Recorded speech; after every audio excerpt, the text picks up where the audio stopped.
youth work.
Assalamu alaikum wa rahmatullahi wa barakatuh. To some of you, thanks again for tuning in, and peace out to the rest of you. Hit the share button because the message is more important than the messenger. You told me that the audio was clear, and I'm on a full-size laptop this time. The tablet, when I turned it off, was hot as all get out. So apparently, the tablet I was using just could not handle a live. Um, and it's not very hot on the Gulf Coast today as it would normally be because things are cloudy. So I'm not turning the AC up to try to keep that thing cool. I just said, you know what? No, shuck that fit. So um, um, I came in, put this laptop on, full size laptop. That's why I got it a little while ago. And I said, let's try this out. And in a room with a much stronger connection. And it seems to be paying off so far. Um, I'm still pissed about it not working on the other one because when I was in Saudi, I could get the tablet to work okay. I think it's my first time trying it on a live, but I've listened to others' live streams and then going in through StreamYard and it's worked all right. But now that I'm up here trying to have my live on it, my own, it wouldn't work. I put the cash tag at the bottom, not only because I'm greedy, um, because fortunately, and I thank Allah for this daily, my job pays me better than before. And so I'm not rich, but I'm still well paid for my efforts. Um, and I was able to save a good bit in order to get here this year. So despite the fact that I've traveled to the US, I've been able to save a lot. That's been a good thing. But I put the Cash App, like I said, also to tick off some people. One, a brother on Facebook that doesn't like that. The other one is the other reason is that there's some misandrists that don't like this. And I won't lie. One of the main reasons is that I like the sound of the notification. It's not that big a deal to me, but the notification, the sound of it, well, I love that. And I haven't heard it lately. Um, Now I got one of those Cash App cards while I'm here in the States, so I can take that with me and then um, if someone were to say, hey, look, buy this or buy that, then I could swipe that card. But I am still going to utilize what you all have said. Or what I mean, whatever you all have sent, I will still utilize first for the education related business that I started. And fortunately, the teacher salaries sort of take care of themselves based on the new formula that we have. But when it comes to the recurring bills, I will utilize it for that first. If for whatever reason, and I doubt it, but if I were ever to collect in a month through the audience more than that would cost, then the rest would go to something either related to the channel, or if needed, um, it may go to either, really not even equipment. I have all the equipment that I need, fortunately. I'm grateful for that too. But it may go to traveling, and then that way I could tell you all something about the travel. Like, for instance, I may tell you all about the train, but most of what I describe that is specifically based on travel, I put on the buy me a coffee.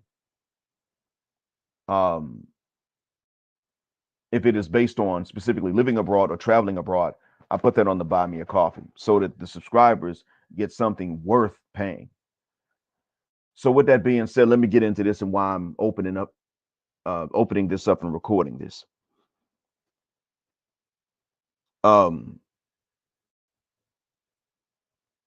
there's a proverb, and this proverb is that, and it just so happens that Lion of MGTOW recorded on this and uploaded, but I haven't had a chance to see it yet and listen to it. But the title of it is that prevention is better than cure. The proverb goes that an ounce of prevention is a pound of cure, or is better than a pound of cure. There are times when what I have seen is that in actuality, prevention can be the only cure for some things. There's some things for which there is no cure other than to prevent it. You can't um, stop something once it's gotten started. It's not just, for instance, herpes or HIV, but other things too also tend to follow this.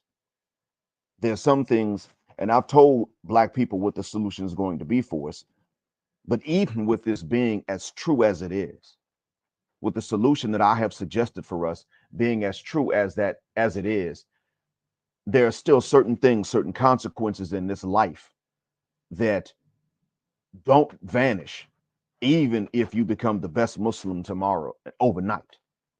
Some things would still continue on. If you um,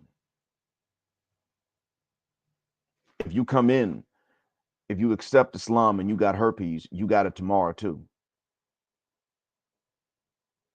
If you accept it and you got HIV, you got it tomorrow too. Doesn't matter if you're praying 25 times a day or 5, you got it. Short of a miracle, and miracles do happen, but not when people say so. Short of a miracle, you're going to stay with it. Many things tend to be like this. And I'm looking at the political situation right now as it is. And I want to tell you that while the solution that I have told us about is, in fact, a prevention, because that otherwise I wouldn't call it a solution, it is more so a prevention than it is a cure all. If you came from a dysfunctional family, then you accept Islam, you're going to have some ideas about family that are not correct unless you ask and God gives you your request to correct those misconceptions. You will move forward. You will not intentionally ruin your own family, of course, but you can unintentionally do it because of things that you learned growing up. Some things can only be prevented. Some things can be corrected afterwards, but the correction or what is required for the correction is impossible, or it is so rare that you can bank on not getting it.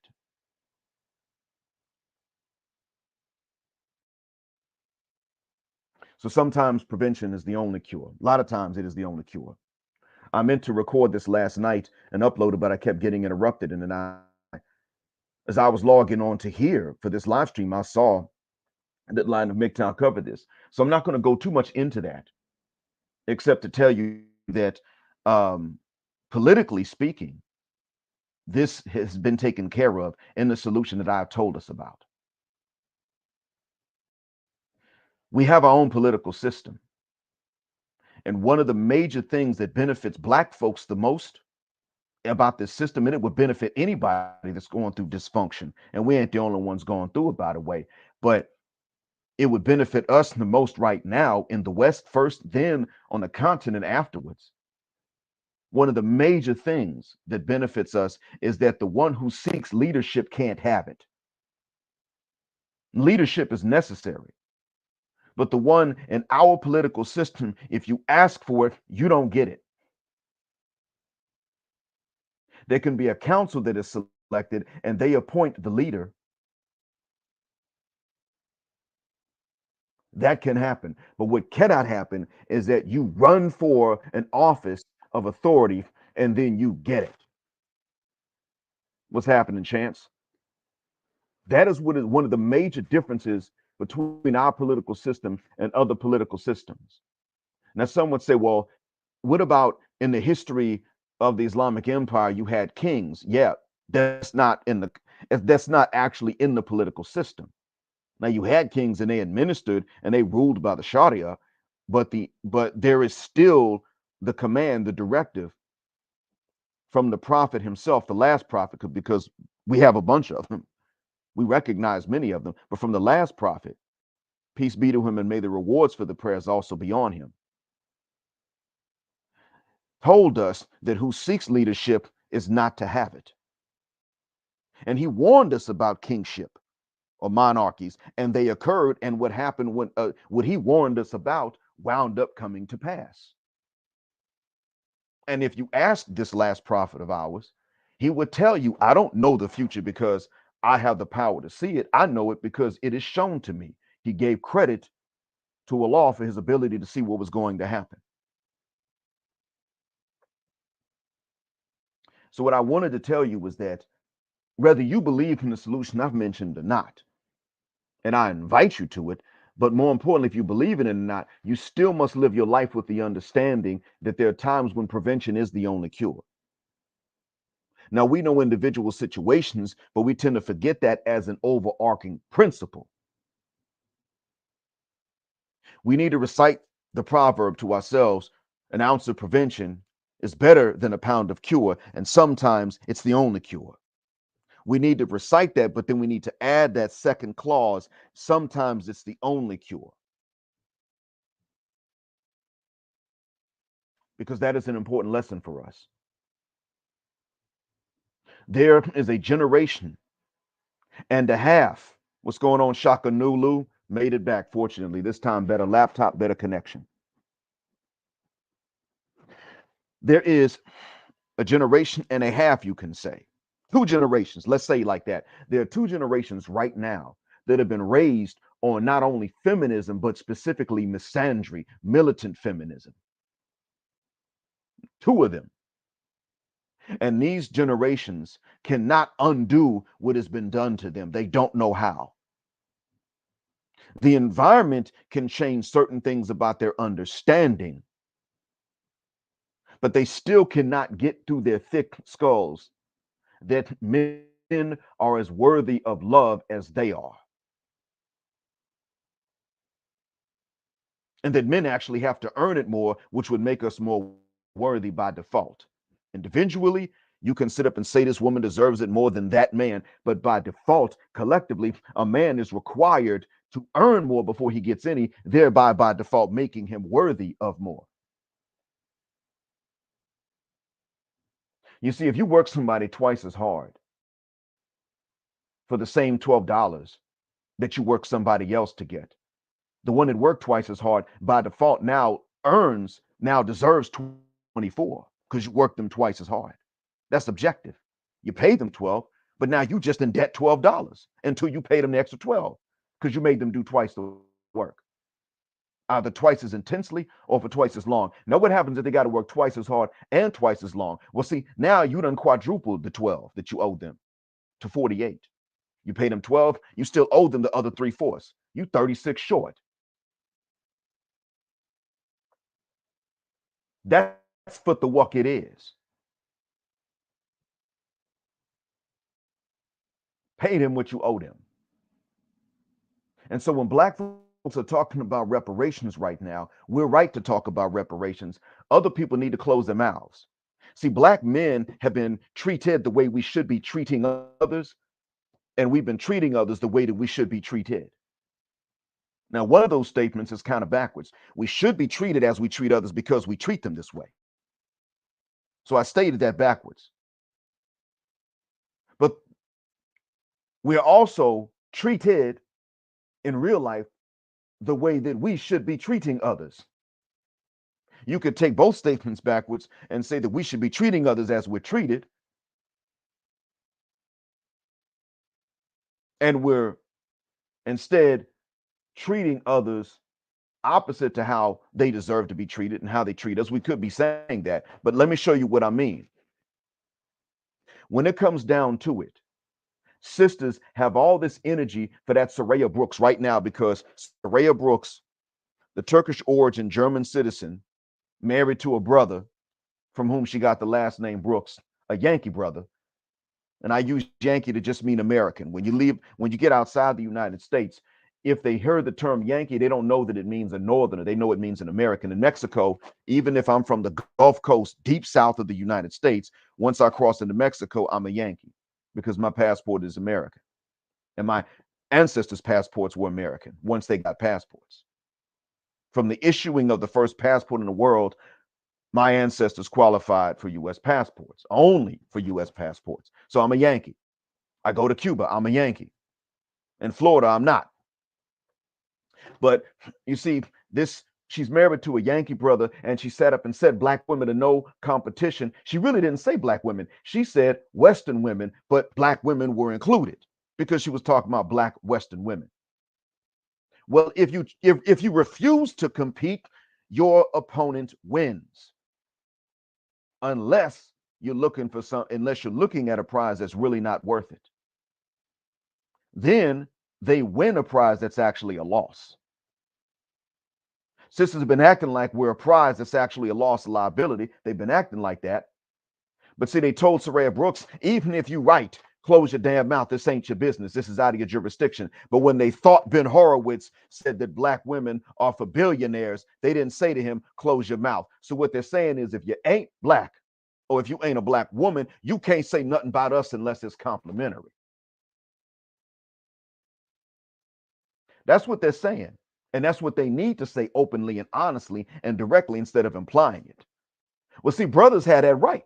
When it comes to reparations, we had a right to say, if you ain't a diasporan, notice I'm not limiting this to FBA. If you are not a diasporan, matter of fact, if you ain't a black man, but the shuck up unless you're supporting it. Why do I say that? Because the continental African is owed reparations. Now they're owed by whichever European country colonized their current nation and the governments of their nations.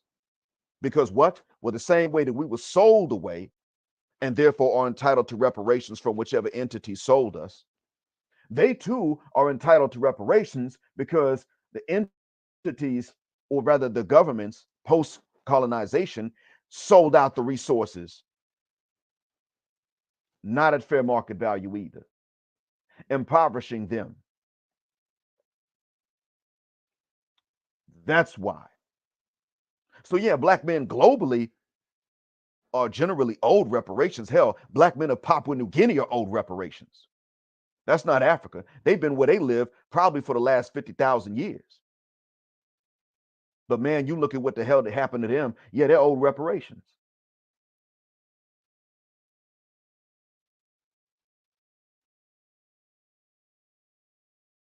I'm not going to sit up and say that it's only FBA. We are owed reparations by the United States government and by the British government. Yeah, we are owed. Haiti is owed reparations by France. Both Congos are owed reparations by Belgium. Angola by Portugal. But we have a right to sit up and say to other people, don't say nothing about reparations unless you support it for us. And yet we don't necessarily say that. If someone else speaks on reparations, we tend to argue the point instead of saying this is out of your jurisdiction unless you choose to support. There's no other right way to address this issue with us. We had a right to say that. We don't. Because we're not in a business of telling other people how they must think and feel, even when it's the right thing to do, even when it's the right thing to say. But then we don't want to turn around and say this. We don't turn around and say this when we should. But now you look at it and you got a lot of Western sisters, diasporan, Anglophone sisters saying this. Well, the only right way to have the only right attitude to have towards Kamala Harris is that you support her. Father, what should we support her? A black woman years ago told me that Barack could not have won without black women's vote. Maybe that's true. And that Barack could not have won black women's vote if he did not have a black woman on his arm. And she don't appreciate him. Still has diminutizing things to say about him.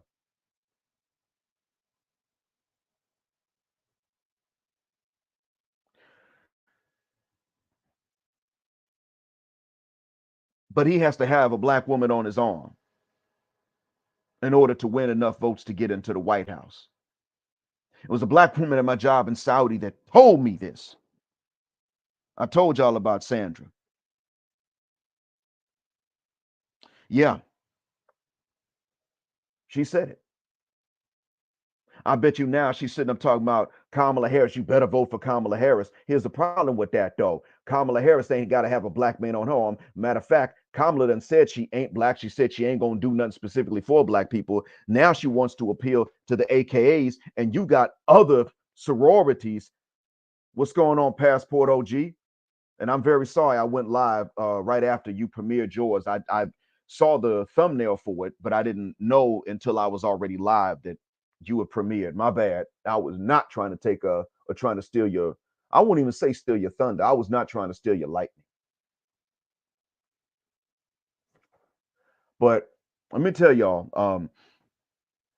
ain't nobody sitting up and saying that Kamala Harris needs to be married to a brother. They ain't saying this. They're sitting up and they're saying that Kamala needs our support right off the bat. So we're seeing right now play out the double standard. And you know what? A lot of things I've learned on this trip. I've learned things about my own origins that have messed me up. My wife had to remind me in the conversation, that's not your fault. Black, you didn't do that. Why are you beating yourself up about that? Fortunately, it's nobody that's alive right now. But here I am knocking on 50's door and finding out that somebody in my direct ancestry was an adulterer cheating on the spouse. I didn't know that I came from anybody. Now, I didn't come from adultery, fortunately, nor fornication that I know of, but I did not know that I had in my direct ancestry an adulterer.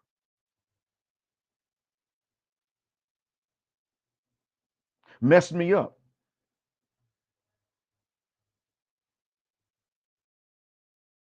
And even though I've been, even though I've had my heart rate slowed down medically because I found out that I had an accelerated heart rate, resting, and high blood pressure. That still messed me up. Even when my heart rate was finally slowed, that bit of news and information upped me up. Dealing with memory loss, not only on the part of my mom. Fortunately, most of it is intact. It's short term that's suffering,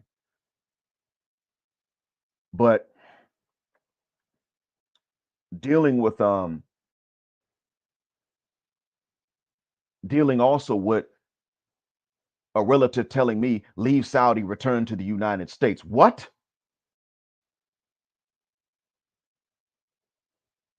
dealing with a whole lot. I'm saying that to say that there have been many things that I've had to learn on this trip. And one of them I've had to learn is that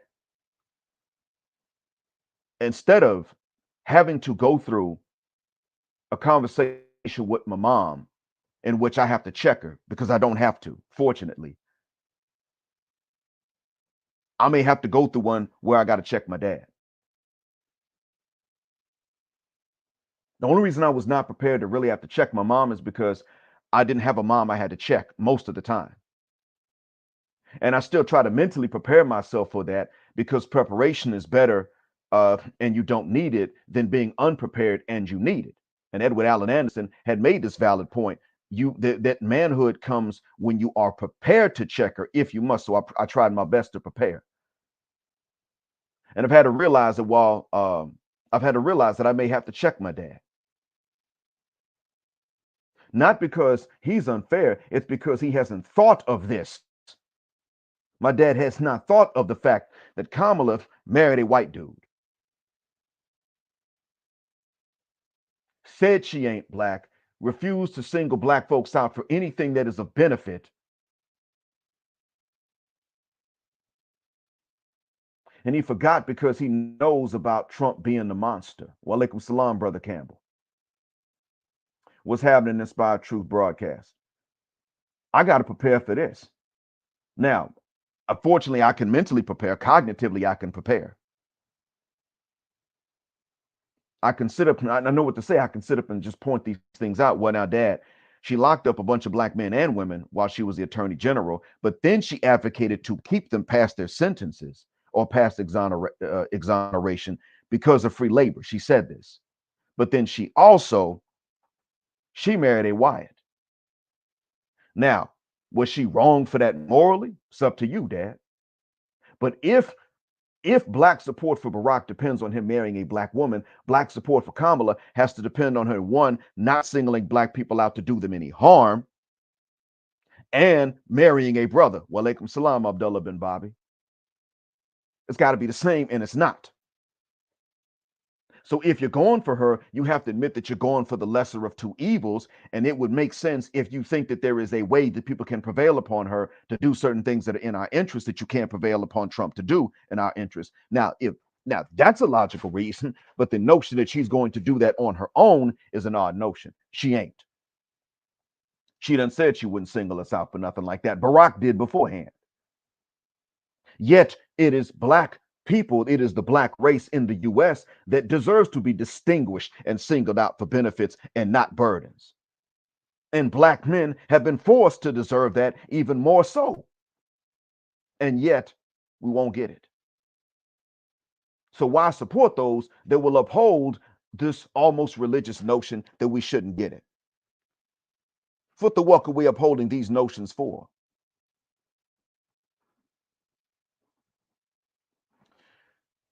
Black people could have prevented this political confusion in which we find ourselves if we had applied the solution that I have talked about being the solution for a long time. If we applied it a long time ago, we will be much deeper in our knowledge of that solution, prevention, and why it is such. Number one, many of us would have understood repatriation now. It has a different term in Arabic, but I'm going to call it repatriation to make it understandable for everybody. We would have understood the importance of repatriation. So everybody that couldn't do it could have focused on how to make things better here. But everyone that could would have focused on that. How many of us have been able to repatriate and we didn't?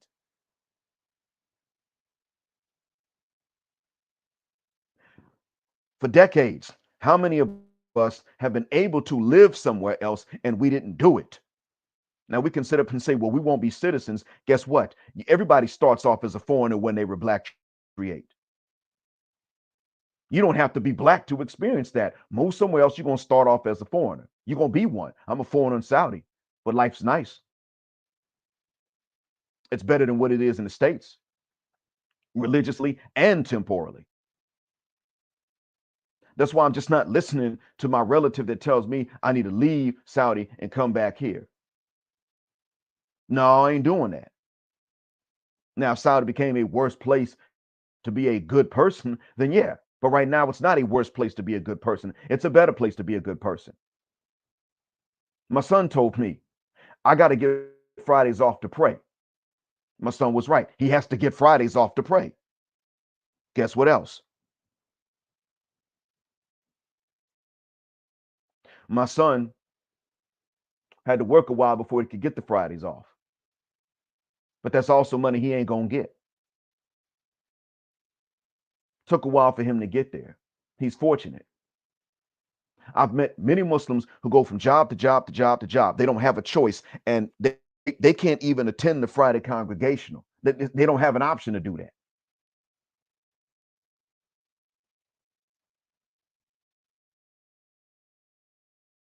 So if we had looked at places that were better for us a long time ago, we probably would have had more of an influence on these places to make them better places for us to live even better over the long run.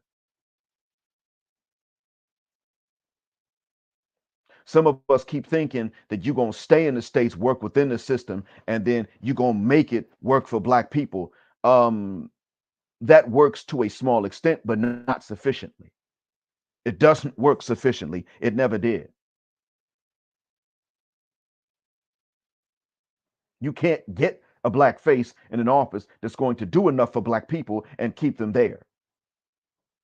The foundation of the nation is taking from us to give to massa and putting everybody else somewhere in the middle between the bottom and the top based on not only their melanin content, but also their attitude towards us. That's how they move up. You crap on Black folks, we'll let you move up. Or rather, we'll let you stay where you are skilled to earn. They're not getting nothing for free. But why is it that many people from India in the United States are doctors? Because the US embassies handpick them and they can stay doctors in the States if they're willing to crap on Black people. Well, since they already have that notion from back home in India, they're going to do that. Crap on Black people gladly. If they're doctors, they stay doctors. If they're not, they can go into another form of business, but they're not going to be held back per se.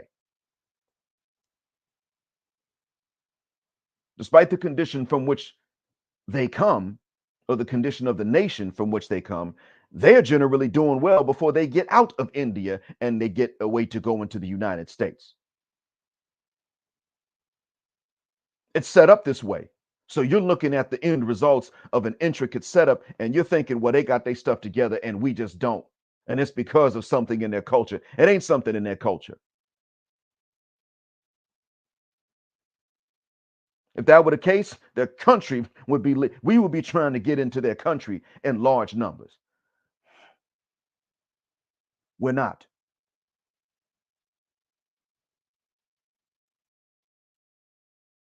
And I'm glad to see Shaka Nulu and BJ the lawyer say what they're saying right here,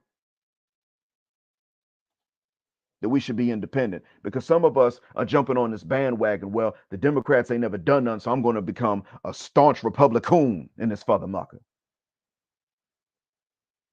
No, shuck that fit. They tell you, well, it's not color, it's culture. They're lying to you when they say that. It is not culture, it is color, then culture. That's what bothers them about us. It always has been. They will take the things from our culture, even if these things are dysfunctional, as long as it's entertaining to them. They will say, for sure, call each other the N word, bob their head to some rap music, and then turn around and diss us.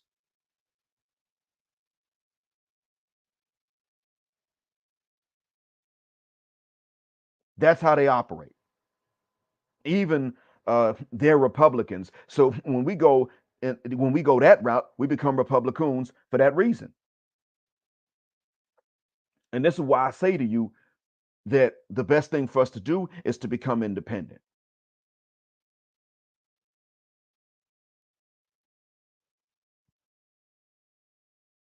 This is also important because this has an effect on us as Black folks. You're looking at the immigrants that already came from some money and some education. You're looking at them and you're saying, man, they got their stuff together. They started off like that. They were cherry picked at the embassies and consulates so that they would have their stuff together before they could get into the U.S. That's what they're there for. And they're given orientation classes. When they get visas, they're given a follow-up orientation class after the visa has been approved. They go to these orientation classes to get the visas. You've been approved for a visa. Show up, come back, get it. Oh, great. Show up, and instead of just being handed the passport with the visa in it, they're then given the class before they can get the passport with the visa in it. And then they're told in these classes, don't you go into them N-word neighborhoods. They will tell Black Africans this on the continent. Now, they'll find a different way to phrase that, but they'll tell them this on the continent. Watch out for them. Even though when they arrive in the States, where they're going to live.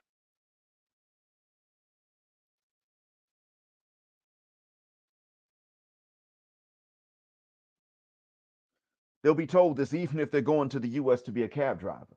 They'll be told the same thing. And that means they're probably going to have to live in neighborhoods that are largely us. They'll still be told that.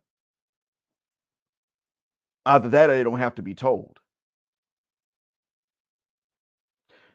People are brought in order to keep you at the bottom. That's what that is. End of.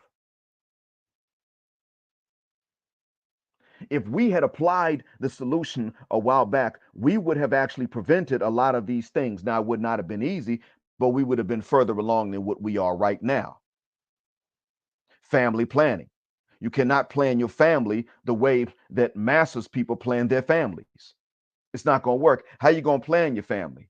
Well, I'm going to abstain until I have enough money for this lifestyle that we can see on TV. You'll never have it, especially if you're an honest heterosexual Black male. You'll never have it. That's the way the system's set up. The good news about our average incomes is in spite of the system working against us, not because of the system working for us. We tend to save, believe it or not. We ain't really, publicly, we're frivolous, but privately, we tend to save. We still don't get paid the same thing for the same jobs as others. My dad's practicing medicine. He doesn't get paid what white doctors get paid.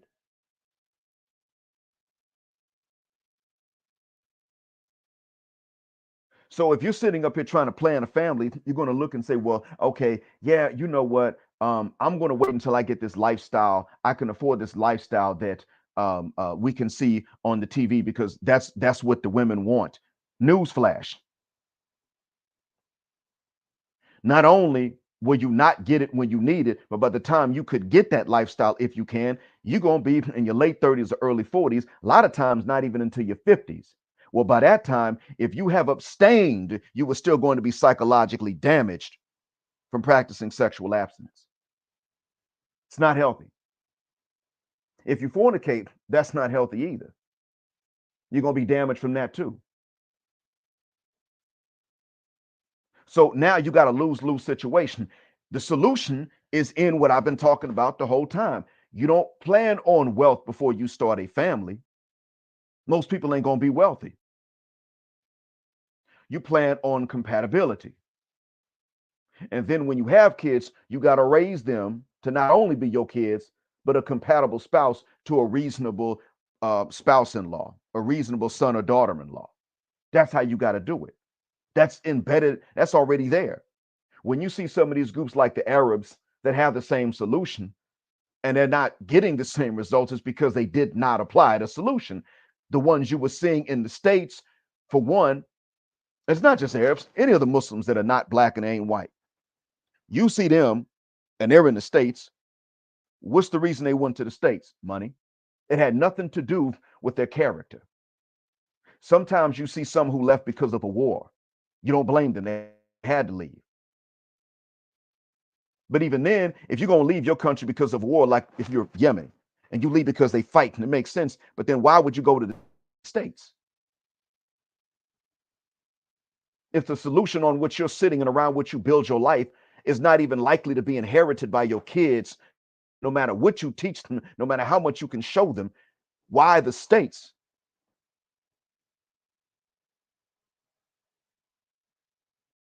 What's going on, Malika? So the solution is actually a prevention. You just got to apply it. And you can't, a lot of us, we are looking at the sisters who are doing something, and I'm calling them sisters to each other. We're looking at hyenas or former hyenas who would not see the light until it is too late. No matter how sorry they are for the way that they acted when they were younger, they're post wall by the time they're sorry. They can't come back in front of the wall. They could get a bailout if they find a dumb simp. And the thing is, you can tell that they're pre-planning this stuff, because guess what? Why else would they intentionally keep their own sons, let alone nephews, younger brothers, younger male cousins, and friends ignorant of the games that women are playing? Why else would they do that if it wasn't to keep a pool of ignorant simps? The reason that there are simps is because of the lack of knowledge, for the most part. And so they keep the men ignorant, even the men in their own families, ignorant of these games that the women play, so that there will be a fallback plan, a retirement. And they will sacrifice their own sons, nephews, grandsons, younger brothers to make sure that those guys, they do their part, and they keep those guys in this large pool of backup plans for other women.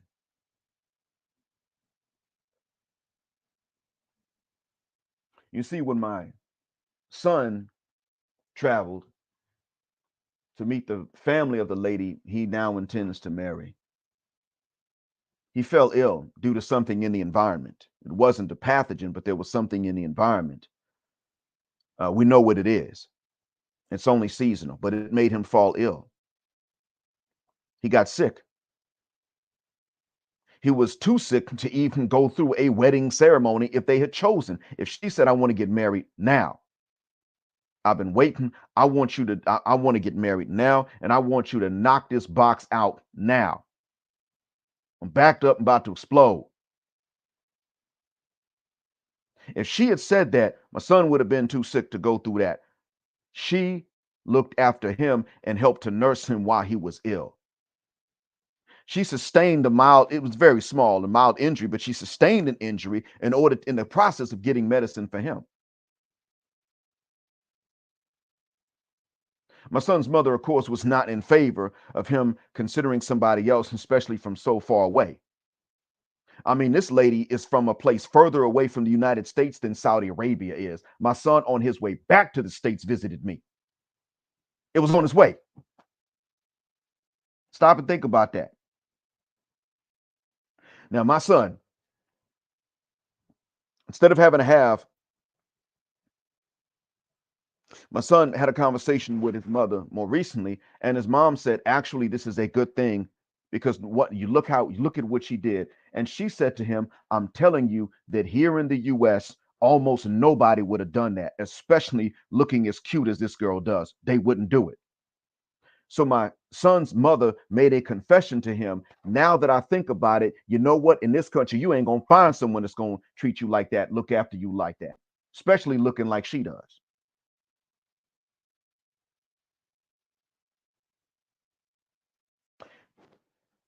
And my son knows that he cannot tell her family that she told him this.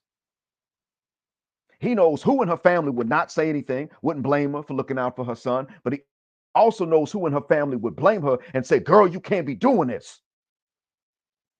Even though they family, he knows who would get on her behind because she wasn't supposed to prepare him. What is this notion, if nothing other than a sacrifice that is demanded from each of these women? Listen, we want to have a whole phase when we're young.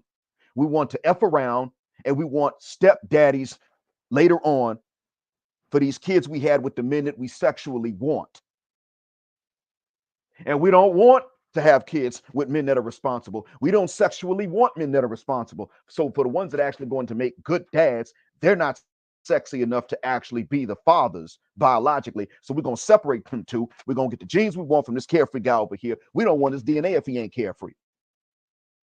He could be everything else and then be responsible, and we ain't gonna want him. And we know this. So what we gonna do? And all of you got to be in on this in order for this to work. And to make sure that there is a pool of men, all of you must fuck the shuck up and not tell your sons, nephews, cousins, younger brothers, foot the work we doing.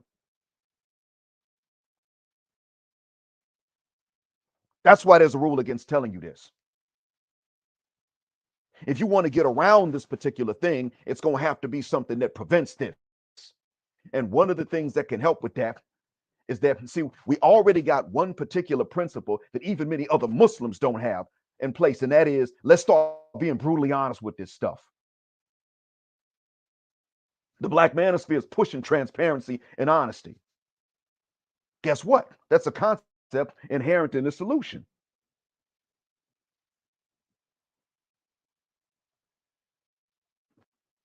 Now, I just looked at the Cash App and I saw that there hasn't even been $1 in it. Um,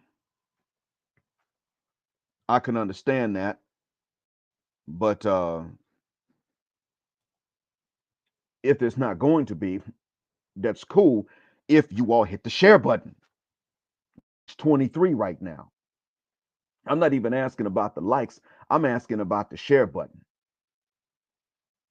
One like so far, but 22 to 24 watching. Okay, 23. So, but let's go ahead. If you're not hitting Cash App, that's fine. If you ain't got it, you ain't got it. But hit the share button. Put that out there. So in any case, let's take this concept of transparency. Well, the transparency is there. And since we have the transparency, which is actually a concept from the solution that I've been talking about, while other people subscribing to the solution, i.e., already Muslims, ain't doing this, then we can turn around and put that into, rather, it's already there. We can practice that and we can be ahead of others in terms of family planning. We could sit up and say, well, you know what, the Black community, we can make it such that if you go up in the Black community, you're not required. Okay, 17 likes. Thank you so much for letting me know, Gail, at night. You're right. I probably have to turn around and refresh this. Um, okay, yeah, it does show me 17. Okay, cool, cool. I still want to see one other thing, which is I want to see that the numbers go up, the number of those who listen. That I do want to see go up. So to make a long story short, if we were to take this concept of transparency and practice it, then we can make the Black community one in which, if you do go up in it, there is a road and a pathway to marriage. Number one, I'll tell you what the results are if we do what I say. Number one, when you decide that you are going to get married, you could simply go to the parents, your parents, and they can look for someone for you. If you're a guy, your mom, sisters, lady cousins, aunts can look for someone for you. If you are a lady, you can go to your dad or your brothers or granddad or uncle and look for someone for you. And you will not be, and a cultural problem might be this, but in the solution itself, you're not required to marry someone that's unattractive to you. You're not stuck with that. But you don't get to pick them based on your friends. You don't get to do that. You got to choose for yourself, which is going to be easier if the solution is applied. Second, the next thing is that since you have this mechanism that matches good people with good people and weeds out bad folks for good people, then you're going to have a lot fewer mismatches wherein this good girl only goes out with bad, no good niggas. And that's it. Marriage will be made a priority for people that agree to marry, but fornication will be cut down if not done away with. Let's say it would largely disappear. It would go underground and be very rare. Because the alternative would be, you know what? You could be introduced to someone that is compatible with you. And if you turn out to not be compatible after you made a sincere effort to live together as husband and wife, you can peacefully divorce. That's not a shameful thing.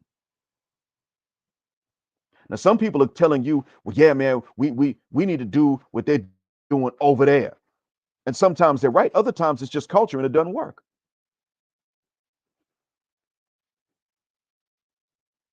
It's not necessarily part of the solution. It's just something they do culturally and it doesn't work. Other times it does. Sometimes they take something from the culture that's an option. It's not bad. It could go either way and it works out well. Sometimes.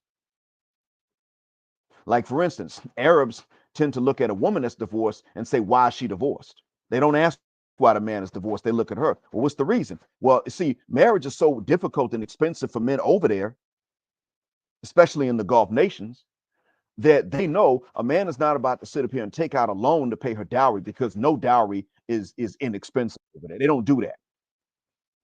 If she's big as a house and ugly, you're going to have to take out tens of thousands and the hundreds of thousands. You got to take out a loan for more than 100,000 reals in Saudi, convert another Gulf currency to find out what it is amongst them. You're going to be in debt for decades paying it back, especially with the salaries being what they are. That's what life is going to be like. That's what happens there. But it's a cultural thing. That's wrong too, making marriage difficult. But since marriage is difficult, when a couple divorces, they look at the woman and they say, well, if he had to go in debt to marry you and he still owes that money back and you ain't going to be the one to pay it, father, what did he leave you? What for? What was that about? You back at your dad's house. That man didn't borrow all this money he got to pay back just to send you back home. What did you do? I know a man got married and he sent his wife back to her dad's house because she went through his phone.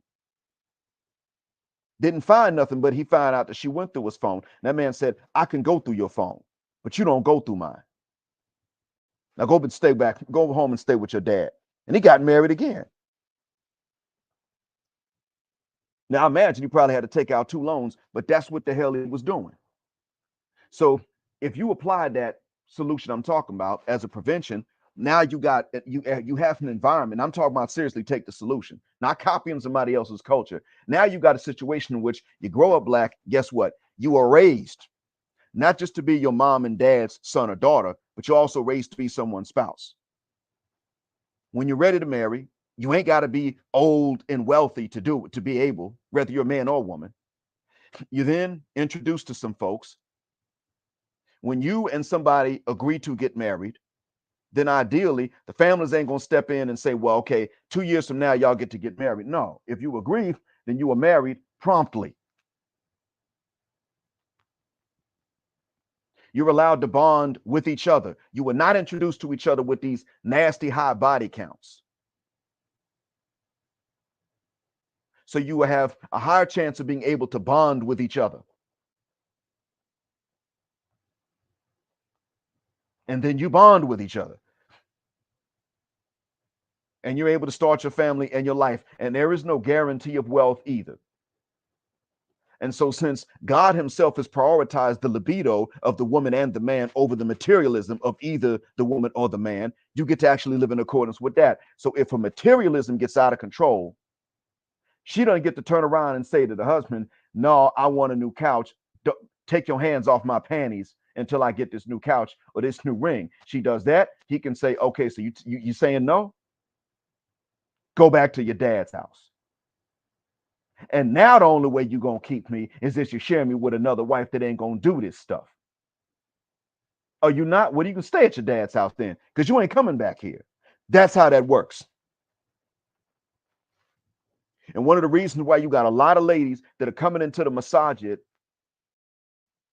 and accepting, which is fine, everything except polygyny. They're accepting everything but polygyny, is because they understand that as long as polygyny is illegal, they can hold this over the husband's head. And they do, and this so that they can get more resources out of one man because they ain't got to share them with nobody else. That's really what it's about. What's going on, Line and MGTOW? Glad you made it in. I see that you uploaded something called "Prevention is Better Than Cure," and I'm talking about a specific example of that. I meant to record that last night, upload, but when I went live instead this morning, I saw that you would upload it. I'm going to listen to that one later, but it looks like we're on the same topic by coincidence. And so if we were to take this and actually apply that, then we would see that, you know what, you can actually have you can have an environment that supports marriage. But here's the kicker: you can have an environment that supports it on the condition that you do not try to cater to the materialism of the ladies. That's what it's going to take. And that's one of the main reasons it is that a lot of ladies who will accept the solution and will pray more than 5 times a day and put a hijab on their head overnight will still reject that particular portion. Now, most won't dare say that it's wrong because it's allowed. You can't take something that God expressly allowed in our faith and then say that it's wrong. No, it's wrong to abuse something that he allowed, but just doing it is not abuse. But that's why you got a lot of them that will still turn around and say, well, I ain't gonna live like that, and I ain't gonna accept that. What's the reason they say that? The reason they say that is because of resources, and sometimes it ain't even resources. You got a lot of women that have finally been able to get the things in life they want. A lot of them look and they say, well, I'm glad I have the option, but I don't really need a whole lot. I don't need a new bag. I don't need this, that, or the other. You got a lot of women that realize this. You know why they turn around and reject it? Because they're friends. And what I'm going to say is that this is going to force, one of the things about the solution is that it will force many women, even those who are able to put all these other instincts in check, the materialism, the jealousy towards other women. They'll take these things and put them in check. But the one thing they will not be able to put in check is the susceptibility to their friends' opinions, the influence of their friends and their peer groups and private personal matters that are not supposed to be subject to that. That is something that they're going to struggle with. That's hard. I understand that that's hard. I don't blame them for feeling that that's hard. I don't blame them for the sense of not being easily ready to just go against their friends. However, however, they still got to do it. And that's one thing that you don't only see that in the Muslim world. You see that problem even in many Muslim countries, like the Gulf countries where the women are spoiled. They'll still be listening to their friends. But you'll go to some traditional area where they're simply not as affluent, and you'll see that, you know what, they listen to their friends, but they also understand that to keep a family, they got to not listen because their friends will tell them what to do, but their friends ain't going to pay their bills. Their friends will tell them what to do, but the friends ain't even going to help them bust that, bus so they can go to sleep better. That's where the problem comes in too.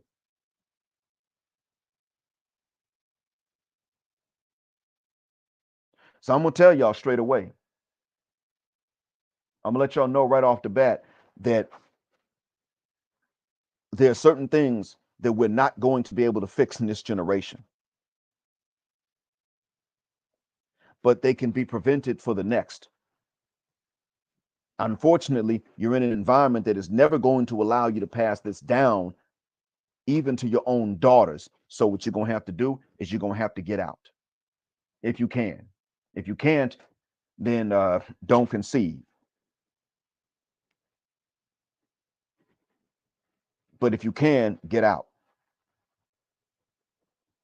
Now, I'm going to move on to one more thing, and that is this.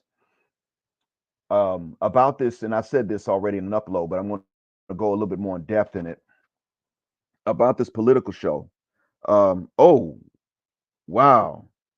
Hold on. Let me give some shouts out right quick. I just saw these. Um, I have to refresh this. All right. Thank you to Jay Robinson, Malika, and Robert C. Thank you, all three of you, from the bottom of my black heart and from the depths of my black mind. Thank y'all so much. These were equal contributions. I really do appreciate that. That is going to make a lot of things a lot easier. Um, and it does show that there's some appreciation. It absolutely does. So I can use this to gather more material for more content, or to go towards the business. I'm going to pay it towards the business first, of course, the recurring bills, and then extra I might use to gather more material for more content and more knowledge. Um,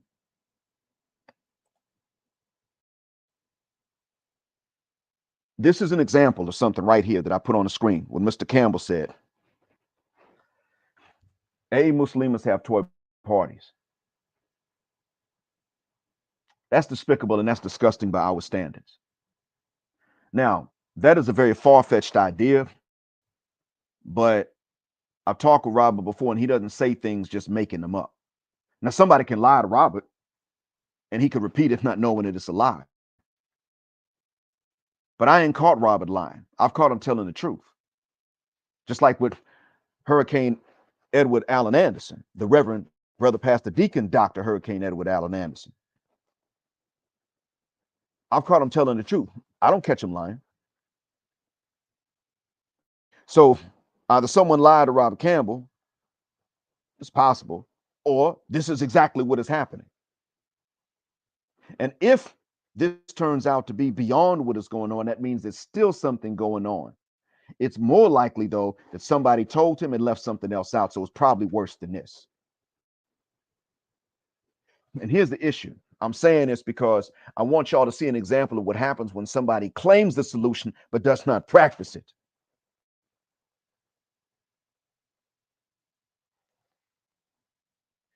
When you claim the solution but you don't practice it, this is what winds up being the case. Now, these same AA Muslims will pay for these toys. If they will pay for these toys, then you have to wonder, why is it that they don't want to marry a real individual man with a real tool, an organic one, for less than an expensive dowry? But they will go and pay for these toys. The reason is because the message they're sending is that the toys are more valuable than you. What they're saying, the AA Muslima, the African American Muslima, when she listens to her friends, like I told you all is the problem, is going to carry the same things into Islam with her. Or rather, you can't change the religion, but she's going to carry the same things and the ideas into the community with her. And then, get this, y'all may not realize this, but non-Black Muslims are beginning to get these ideas in the West. So they're getting ruined too. That's why I don't tell you just go, just become Muslim and then go to the mosque and find you a wife. I don't say that, but you stay in the West. I don't tell you that because I already know that ain't a solution. I already know if I were to tell you that, I'd be messing you up. You just go and that's it. You just go to the mosque and you find a good wife. No, you got to find someone that just landed, that just cleared customs and immigration. That's what the hell it's going to take. And you still got to look and see who their friends are going to be and what they watch on TV.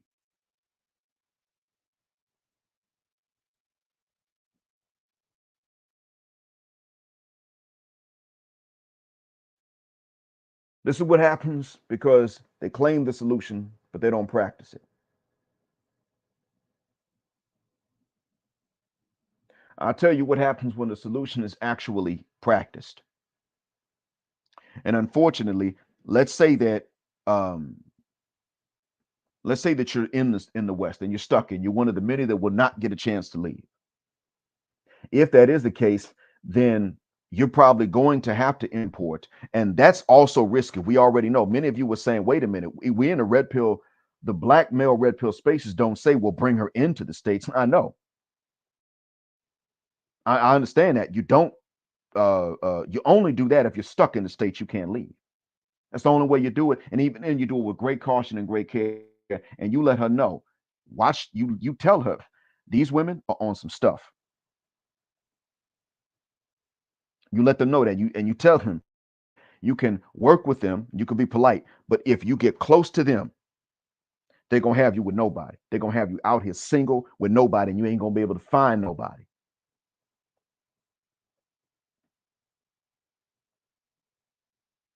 You got to tell them that if you have to bring them in, you got to tell them, hey, they're gonna mess your life up, and they're gonna laugh about it.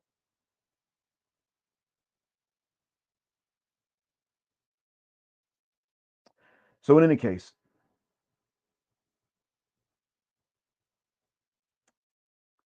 I was going to tell you all about this political race too.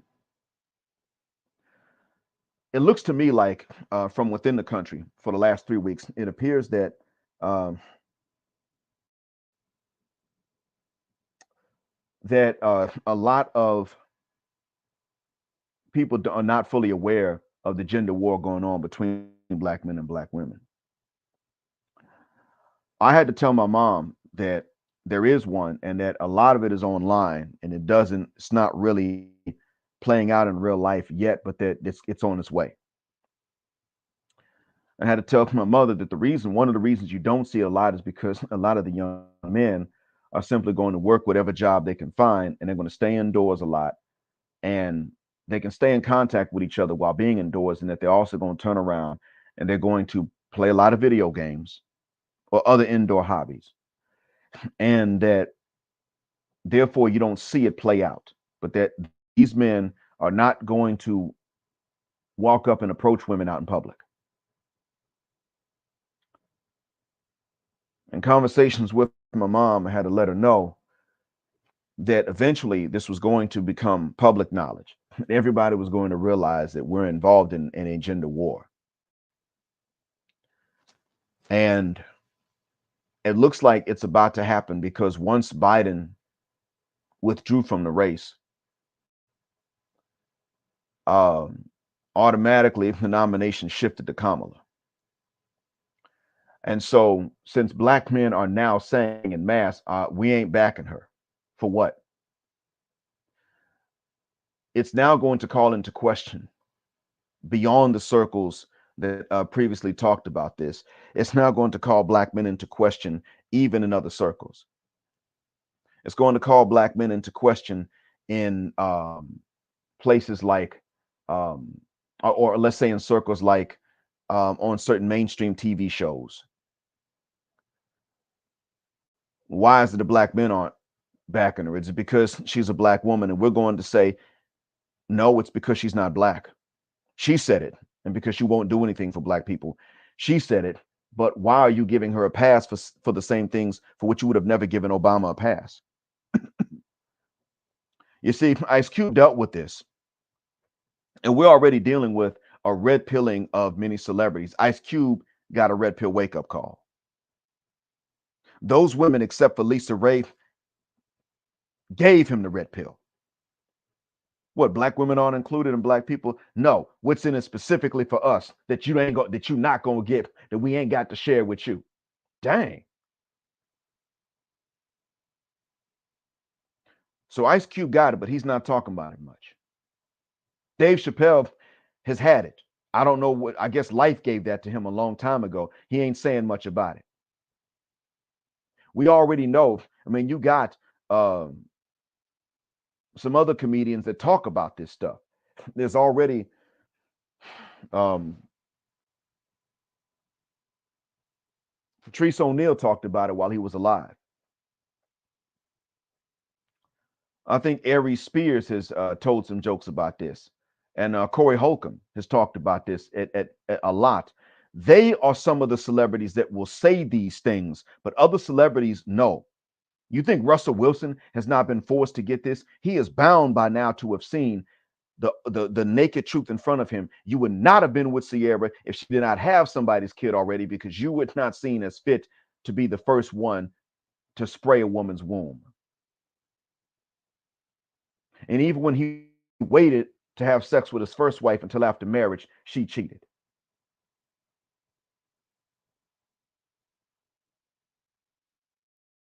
That's that's what he's dealing with. Now he's not talking about it, but he knows it. He's had to accept this.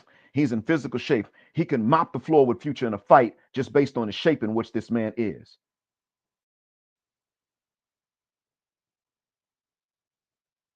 And he doesn't even hate Future. He and Future are not at each other's throats. That's not what's going on.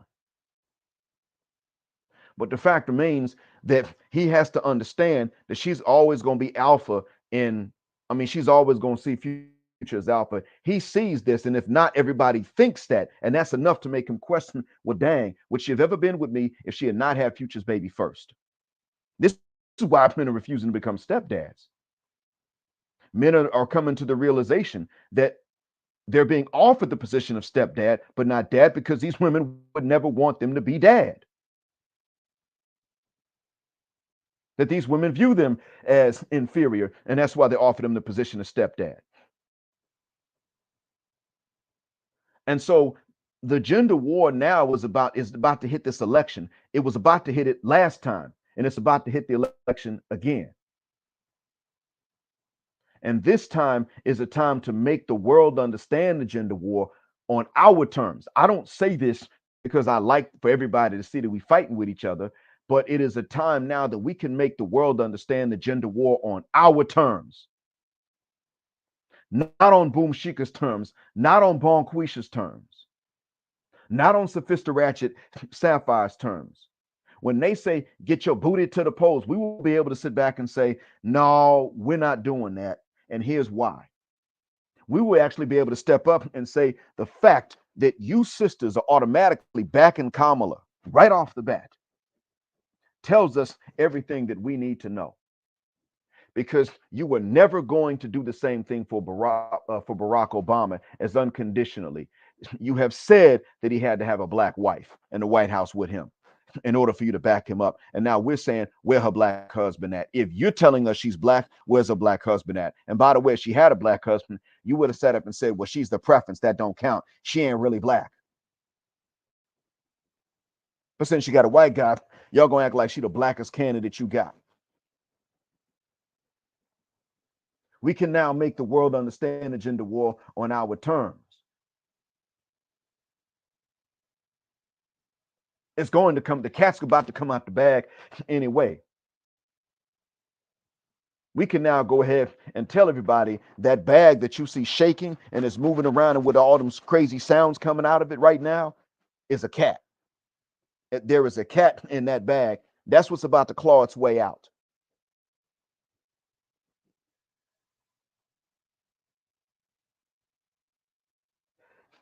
This is our time. This is our chance to say that. This is our time, and this is our chance to say we're tired of being vilified and blamed for stuff that we didn't do. And not only that, we're tired of the men that didn't do it taking the blame for the few men that did, because most men were never going to be able to. This is our chance to say we're sick and tired of the conditional femininity. I'm going to answer this question, inspired truth, with what a lady told me at my job. No. Black woman told me at my job in Saudi. A black woman told me back in 2017, about November and December 2017. She said to me, no, we would not have. And she was talking on behalf of black women. She said, no. So I'm going to state this.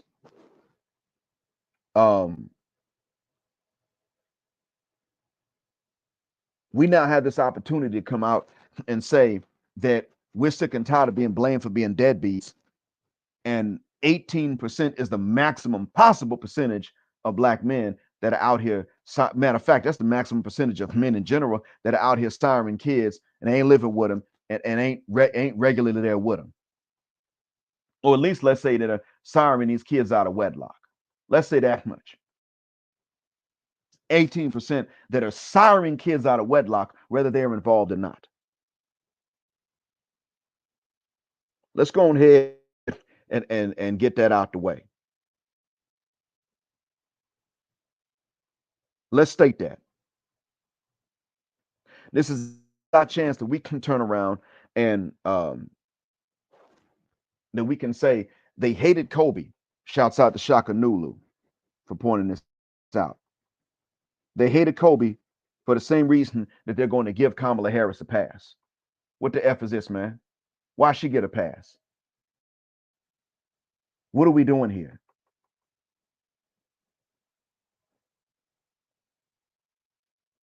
Some of the people want to say that Frederick Douglass made this mistake later on in his life. Okay, Kamala Harris had her first husband as a Wyatt. What's up with that? You think she couldn't have found a brother to marry her?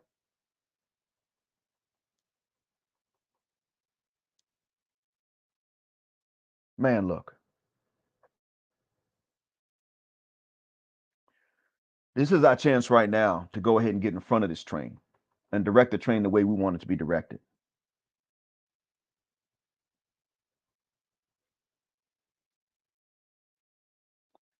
This is our chance to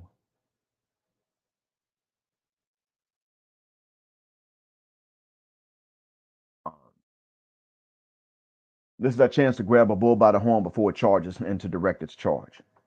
To Tai Chi something that they're going to try to Tai Chi because we're not going to back up Kamala. Now, I understand some people would pick her for certain reasons. I get it. I even understand the notion that she may be the lesser of two evils, but we're not going to automatically back her up and we're not going to unanimously do it. And since we're not going to do it, we know that there's going to be a calling out of black men. And this is our chance to turn around and say ahead of time, we're not going to back her up.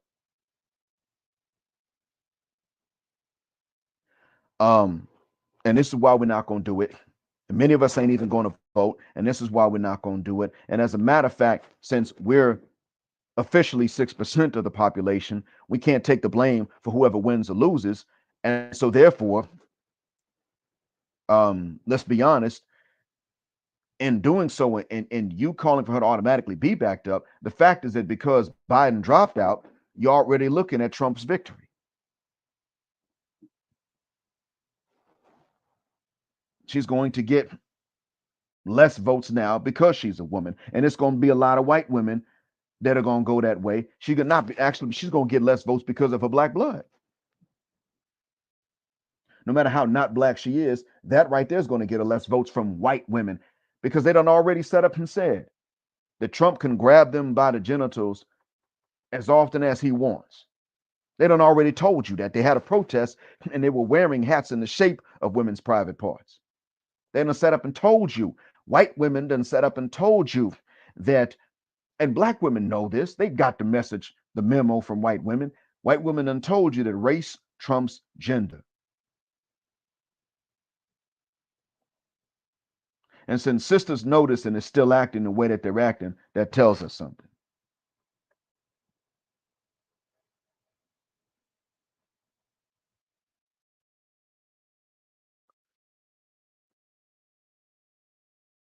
That tells us everything, actually. What that tells us is that they're not even doing what they're doing because they love white women. They're doing what they're doing more so out of a disdain for us, even backing up Kamala. Even that. They're backing her up because Kamala didn't validate black men. They're backing her up because because of how Kamala is. She might have ducked Willie Williams sick or whatever that mayor's name is. She might have ducked her sick, maybe some others. But publicly, I mean, would she even admit that she did that? No. So publicly speaking, she doesn't validate black men. And even then, in order for her to duck any black man sick in California, there had to be a political advancement that came with that.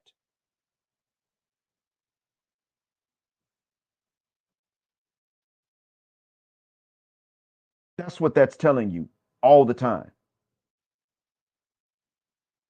So consequently, no, man, we're going to have to get in front of this and start saying we're not going to back her for these reasons. And while we're at it, Ice Cube tried to look out for black men and black women, and they didn't appreciate it. And so, therefore, what we're going to do is we're not even going to vote in the interest of black women anymore. We don't do that. We don't vote in their interest because we can see that they don't. Their interests actually go against ours.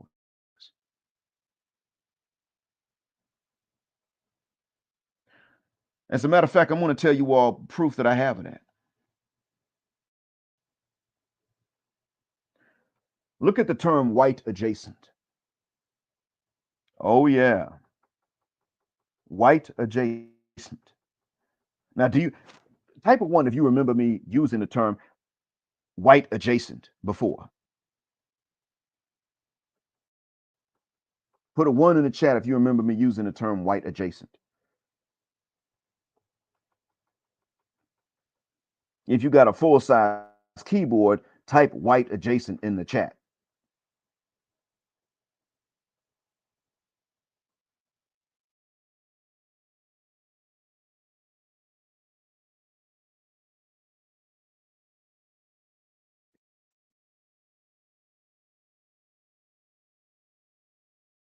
Okay. Let's see.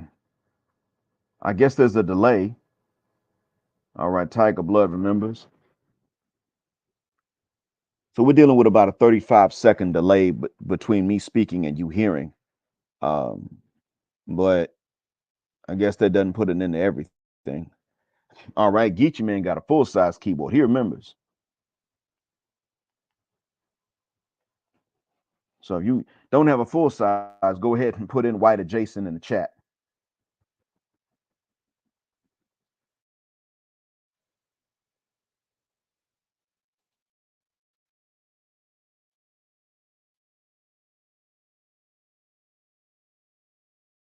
All right.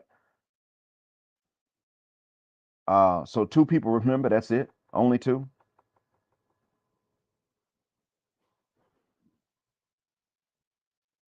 Only 2 people remember me saying white adjacent in the chat. That's it. Again, while I'm waiting, shouts out to uh, uh, Jay Robinson, Malika, and Robert C for coming through on the Cash App.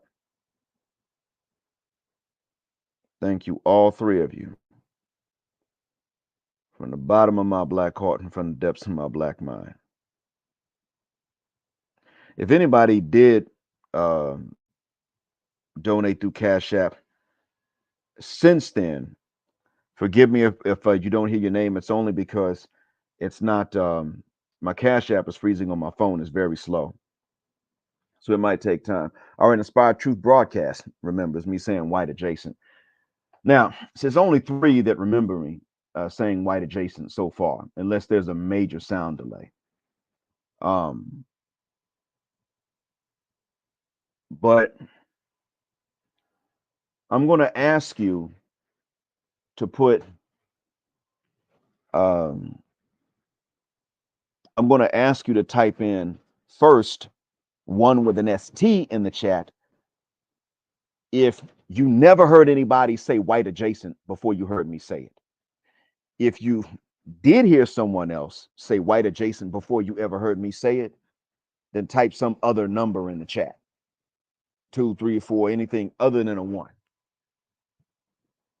Now, you can type a 0. Any number other than 1 if you did hear somebody say the word white adjacent or the term white adjacent before you heard me say it. If I was the first, type in 1ST first in the chat if I was the first you ever heard say that.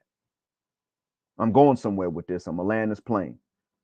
But y'all gotta type this in, and y'all might have to type a little bit more quickly.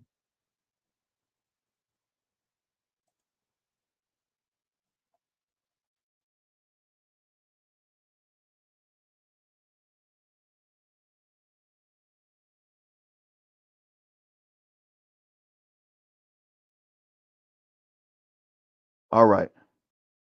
Geechee Man heard somebody else say it. Adrian Aquarius heard someone else say it. Inspired Truth Broadcast heard somebody else say it. So I stand corrected. I was not the first one. I thought I was. I never heard anybody say it. Then I started using it. But I stand corrected. I was under the impression that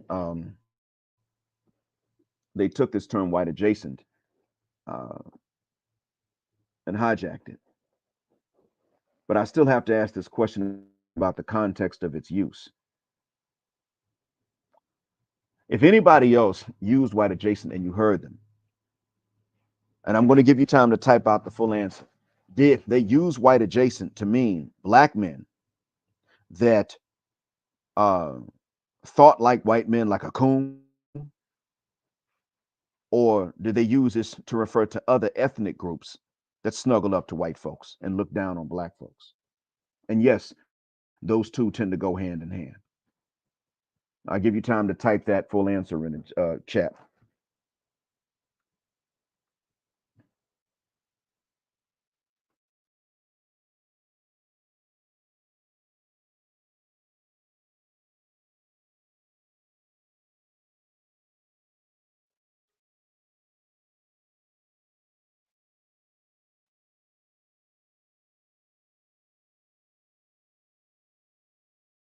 Okay.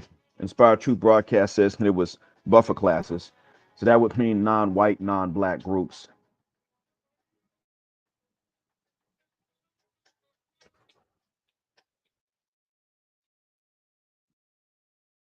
All right. Joy Reid called Indians and Latinos that too. Okay. All right. Joy Reid was certainly right about Indians being that. Latinos, I guess it sort of varies because they're not one nationality. Um, Indians are a bunch of different cultural groups, but many of the ones we see are Northern Indian. Yes, they are. They hands down as a group. Yes. It's kind of sad because Bangladeshis get lumped in with them, but they don't generally do that. As a matter of fact, Bangladeshis don't have the same concept of race um, that we or Indians have. It's kind of sad they got lumped in like that. To a Bangladeshi, race is individual. So if you got two kids and one's very dark and the other one's very pale and they got the same mother and father, the very dark kid is black. That's how they view race. So they don't actually, they're not enemies. They wouldn't deserve to be called white adjacent, but they're not always distinct from people from India when you look at them. Sad for them. All right, I'm still looking for more answers.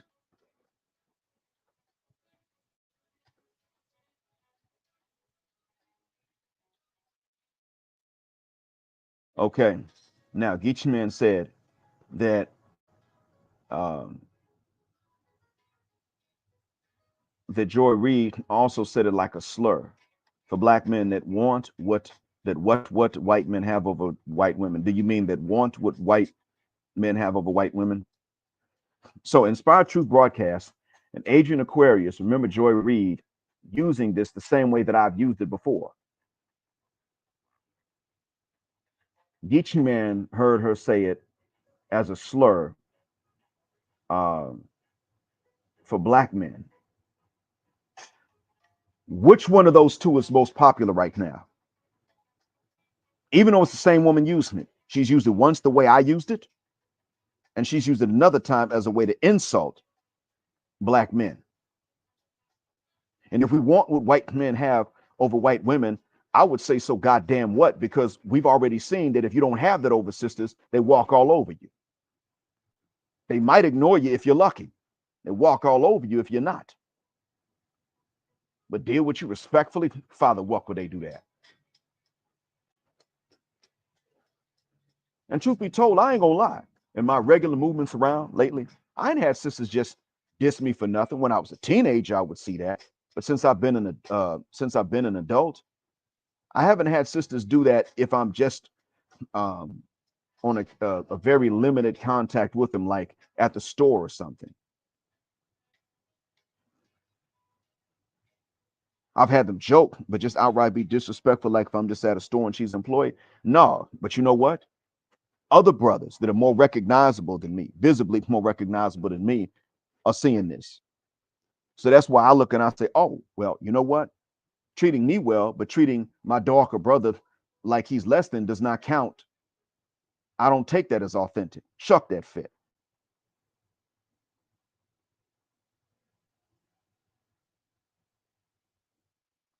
So which one? You see, now she's talking about black men and it takes off. She calls black men white adjacent and it takes off. This tells you right there how it is that people are going to treat us consistently. The same woman has used the same term in two different racial contexts, and the one that is most offensive to us is now in people's memory. Man, shuck that fit. So it is, I'm going to say this, it is okay for black men to start treating other groups the way it's always been that way. Start treating them how they treat us. It's okay to start treating other groups like they should be backing us up and we don't have to return a favor. Why? Because we've already backed them up and they didn't return a favor. It's okay for us to start treating other groups like, you know what, they owe us and we don't owe them because they treated us like we owe them and they don't owe us.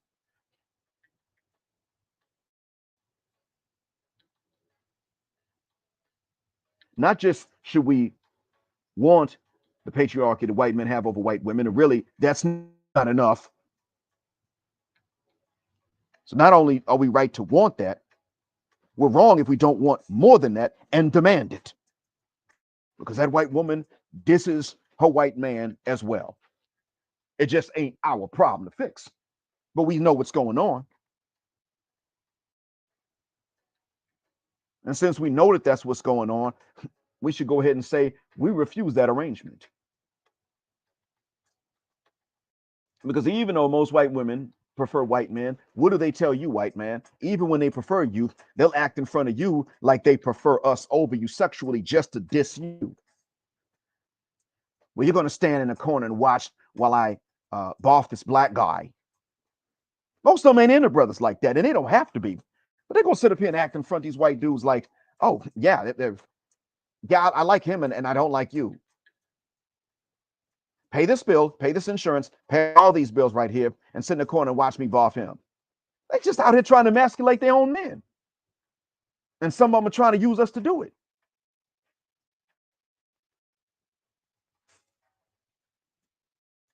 So really, and truth be told, what Joy Reid done said is what a misunderstanding of what it actually is.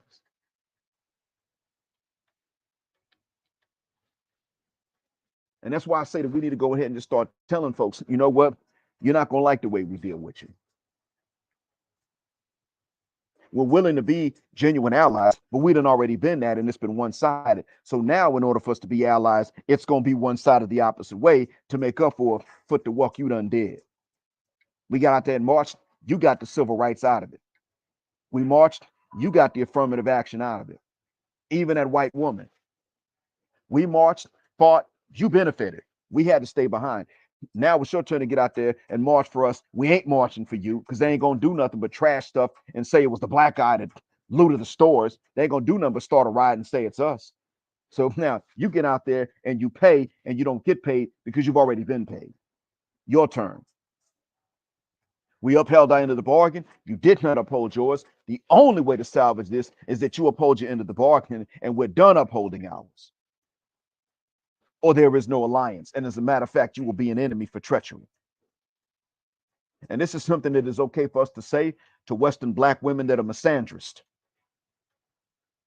This is something that is okay for us to say to sisters that don't stand against the majority. This is okay for us to say even to sisters that catfish and only post photos of themselves with filters. Just that. Oh, so you want to show us a face, but not yours? No, shuck that fit. You could show no face at all on your profiles. Or you could show yours, but you don't show us somebody else and act like that's you. I mean, shuck that fit. Because Galen Knight and Shauna were talking about something earlier. They were talking about the queen of accountability. And some of them had seen her. And they said, now, while she doesn't show a face many times, she has shown some images or partial images that are supposed to be of her. And what they said is that when she's had to show up for court, video or live, she looks different from how she's depicted herself.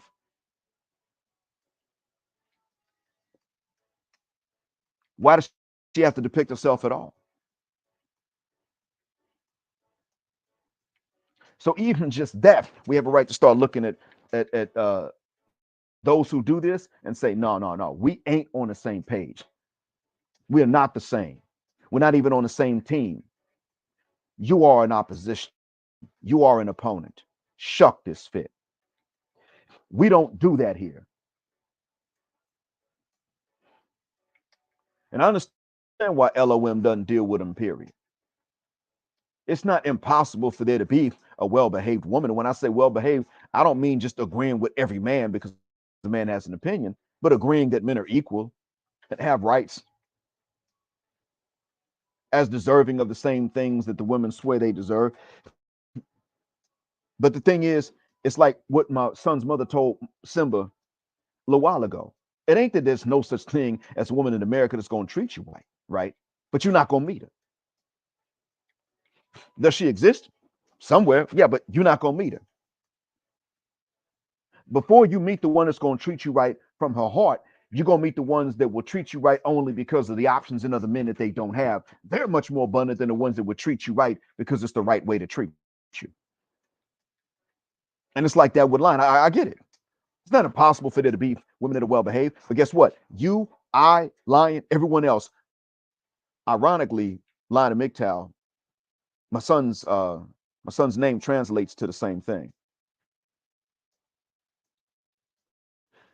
But you, me, Lion, Simba, Leopard, Jaguar,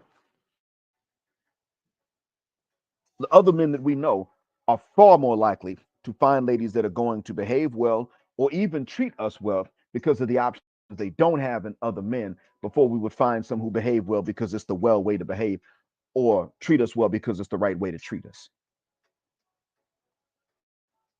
And we do have to be suspicious, whether it's them behaving at work and being courteous, or whether it's being in a relationship with them and then misbehaving. We do have to be suspicious of these things coming from them, because in the West, I mean, because we have to look at the motives, because they've already shown they can't look nice and behave themselves almost all the time. And if they do look nice and then behave themselves and treat men well, they got to stay indoors because the other women will cut them up.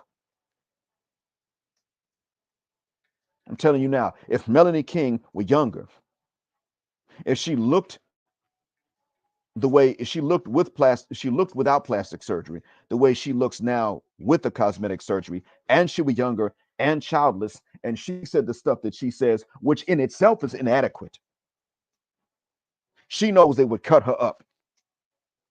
She knows this. It's a grift. Women know it's a grift. That's why they don't go after her. She's older. She ain't having no more kids, and she don't have to. She don't already had them. But the fact that she's at her age that she's at and had the cosmetic surgery, women can look and say, okay, we know that's a grift. She's not a real threat to the way things are. They're mad about some of the game that she gives up. But some of them are sitting up and saying, okay, I mean, she can't play those games anymore, so we kind of get it. But you take someone that looks like that without the cosmetic surgery, naturally, young, fertile, and single. Tell the women, look, you need to treat men well, and you need to behave yourselves in public, and you need to cherish the men who cherish you now while you're young and good looking. They would come in. A woman like that would need Secret Service. And I don't mean the ones that let crooks crawl up to the top of a building and have a clear line of sight at Donald Trump. I ain't talking about that Secret Service. I'm talking about the Secret Service of before. That's what the what would have happened. And we know that.